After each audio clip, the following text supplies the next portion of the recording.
here inside my house. Now I will lock this. Okay, I'm here inside my house. Sahadeva Mandir. Now the time is 7:40. 7:40. Now I will lock this.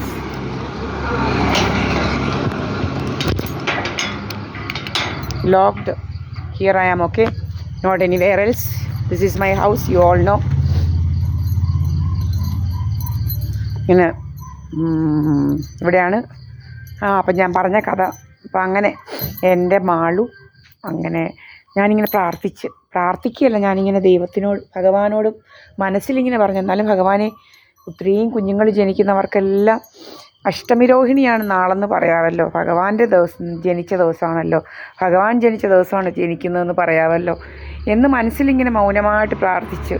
അങ്ങനെയാണ് high blood പ്രഷറെന്നും ഉടനെ തന്നെ caesarean ചെയ്തെടുക്കണമെന്നും എല്ലാം പറഞ്ഞങ്ങനെ എൻ്റെ മാളു. പക്ഷേ ഇവൾ ബിജു എന്ന് പറയുന്നവൻ ഈ ഡോക്ടറിനെ കയറി കണ്ട്, സുകുമാരൻ ഡോക്ടർ.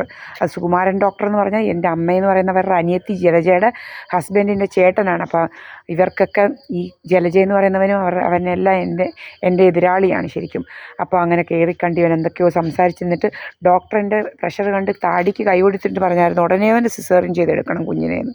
എന്നിട്ട് നെക്സ്റ്റ് ഡേ 4 PM വരെ വെച്ചുകൊണ്ടിരുന്നു, എൻ്റെ കുഞ്ഞങ്ങ് മരിക്കുന്നെങ്കിൽ മരിച്ചോട്ടെ എന്ന് എന്തൊക്കെയോ വെച്ചിട്ട്. പക്ഷെ ഒന്നും നടന്നില്ല. അവസാനം സിസേറിയൻ ചെയ്തു. എൻ്റെ മാളു ജീവനോടെ നല്ല ആരോഗ്യമുള്ള കുഞ്ഞായിട്ട് തന്നെ ജനിച്ചു. ആരോഗ്യമുള്ള കുഞ്ഞ് ജനിക്കുമ്പോൾ നന്നായിട്ട് കരയും, നല്ല ശരിക്ക് കരഞ്ഞ് നല്ല ഒച്ചത്തിൽ. നല്ല ആരോഗ്യം ഉണ്ടെങ്കിലേ കരയാൻ പറ്റത്തുള്ളൂ, പിള്ളേർക്ക് മനസ്സിലായില്ല, അല്ലാത്തവർ കരയത്തില്ല. ഈ ഡിഫറൻസ് വരുമ്പോൾ അറ്റ്മോസ്ഫിയറിലോട്ട് വരുമ്പോൾ ഉള്ള ഡിഫറൻസ് ഉണ്ടല്ലോ, നമ്മുടെ വയറ്റിൽ കിടക്കുന്നതും നമ്മുടെ ഈ അറ്റ്മോസ്ഫിയറിലോട്ട് വരുന്നുള്ള ആ ഒരു ഇതും കാരണമാണ് ഇവർ കരയുന്നത്. ആ ഡിഫറൻസ്, ഒരു ഫസ്റ്റ് ഡിഫറൻസ്, അതിൽ കരയാത്ത പിള്ളേർക്ക് ആരോഗ്യമില്ലെന്നാണ് പറയുന്നത്. അപ്പം അങ്ങനെ കരയണമെന്നാണ്. അതൊക്കെ ഇപ്പോൾ സെൻസേഷനും അതും ഇതുമൊക്കെ ഉള്ള കുട്ടികളാണ് കരയുന്നത്, മനസ്സിലായില്ലേ? അപ്പം കരഞ്ഞപ്പം തന്നെ എനിക്ക് മനസ്സിലായോ ഇതിനൊരു കുഴപ്പമില്ല എന്നുള്ളത്, നല്ല എനർജറ്റിക്കാണ് ആളെന്നുള്ളത്. നമുക്കറിയാമല്ലോ കാര്യങ്ങളൊക്കെ, നമ്മൾ വായിച്ചിട്ടുണ്ടല്ലോ കാര്യങ്ങളൊക്കെ.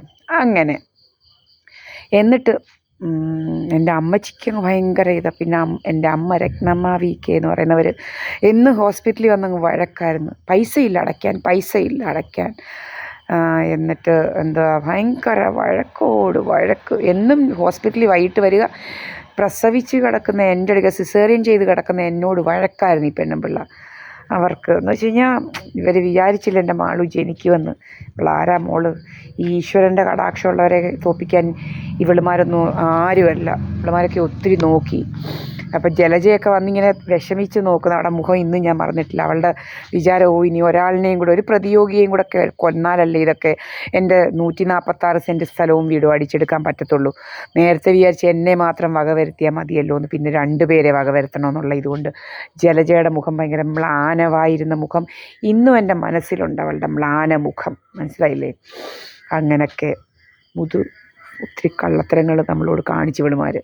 പിന്നെ ഒത്തിരി എന്തുവാന്ന് വെച്ചാൽ രാജമ്മയെന്ന് പറയുന്നവൾ, എൻ്റെ കുഞ്ഞിന് പാല് കൊടുക്കുന്നത് ഞാനല്ലേ, ബ്രസ്റ്റ് ഫീഡ് ചെയ്യാതിരിക്കാൻ വേണ്ടി കുറച്ച് വേപ്പിൻ്റെ എണ്ണയുമായിട്ട് വന്നു ഇവൾ രാജമ്മ. ഇവളാരാണ് ഇതൊക്കെ കൊണ്ടുവരാൻ? ഇവൾക്ക് ആര് അധികാരം കൊടുത്തു? എൻ്റെ കുഞ്ഞിന് ഞാൻ ബ്രസ്റ്റ് ഫീഡ് ചെയ്യണോ? 2.5 വയസ്സായി എൻ്റെ മാണുവിന്.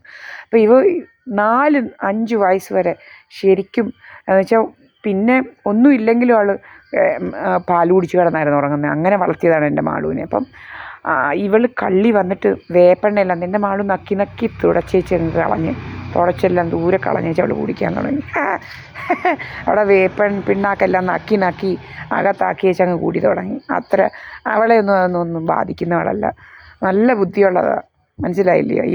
പൊട്ടപ്പിള്ളാരാ, ഇത് ചീച്ചി കുച്ചീച്ചി എന്നൊക്കെ പറയുമ്പോഴത്തേനെ പോകുന്നത്. ഇത് നല്ല ബുദ്ധിയുള്ളവന്മാരങ്ങനല്ല, നല്ലപോലെ ബുദ്ധിയുള്ള പിള്ളേരെ പറ്റിക്കാൻ പറ്റത്തില്ല, മനസ്സിലായില്ലയോ? മൊണ്ണകളെ പറ്റിക്കുക, അത് ഇച്ചീച്ചി എന്നൊക്കെ പറയുമ്പോൾ ചില പിള്ളേരങ്ങ് വിശ്വസിക്കുന്നതൊന്നുമല്ല, നല്ല തലമണ്ടയുള്ളതാണ്. പിന്നെ നല്ലപോലെ പാല് കുടിച്ച് വളർന്ന പിള്ളേർക്ക് നല്ല ബുദ്ധി വരും, മനസ്സിലായില്ലേ? എൻ്റെ മാളു നല്ല ഒന്നാന്തരം ബുദ്ധിയുള്ളവളും പിള്ളേരോടൊക്കെ ചോദിച്ചാൽ പറയും നല്ല ഒന്നാന്തരം ആങ്കറിങ് ചെയ്യാനും ഒക്കെ മിടുക്കിയാണ്. അപ്പം അതാണ്. അപ്പം ഇവളൊത്തിരി നോക്കി എന്ന് വെച്ച് കഴിഞ്ഞാൽ എന്തിനാണ് ഇങ്ങനെ കൊടുക്കുന്നതെന്നറിയാമോ? മുലകുടി നിർത്തിയാൽ എൻ്റെ കുഞ്ഞ് പുറത്തു നിന്നൊക്കെ കഴിക്കാൻ തുടങ്ങില്ല. അപ്പോൾ അതിനകത്തൊക്കെ ഓരോന്ന് കലക്കിക്കൊടുത്ത് ഓരോന്നൊക്കെ വരുത്തി എൻ്റെ മാളുവിനെ റെഡിയാക്കാമെന്നുള്ള ഉദ്ദേശത്തോടെയാണ് ഇവൾ വന്നത്. ഇവൾ ഭയങ്കര കള്ളിയാണ്, മഹാകള്ളി. ഇതുപോലത്തെ കള്ളികളില്ല. അവരുടെ കുടുംബം വല്ലാത്ത കുടുംബമാണ്. ഇതുപോലത്തെ പന്ന കുടുംബമില്ല. വല്യത്ത് കുടുംബം. കുറേ കേടികളുണ്ട്. ഒരു ശാന്തയെന്നോ നിങ്ങൾക്ക് തിരക്കാം. ശാന്ത വള്ളിക്കോട് SNDP സ്കൂളിൻ്റെ അടുത്ത ഇവരുടെ വീട്. അവിടെയുള്ള പണ്ടുള്ളവരോടെല്ലാം ചോദിച്ചാൽ അറിയാം, വള്ളക്കാരൻ പോലും കയറ്റത്തില്ലായിരുന്നു. അത്ര കള്ളിയായിരുന്നു ഇവൾ. അത്ര ചട്ടമ്പി. അതുപോലെ പ്രീതായസ് പണിക്കറിന് അതേ സ്വഭാവമാണ് ഇവളുടെ.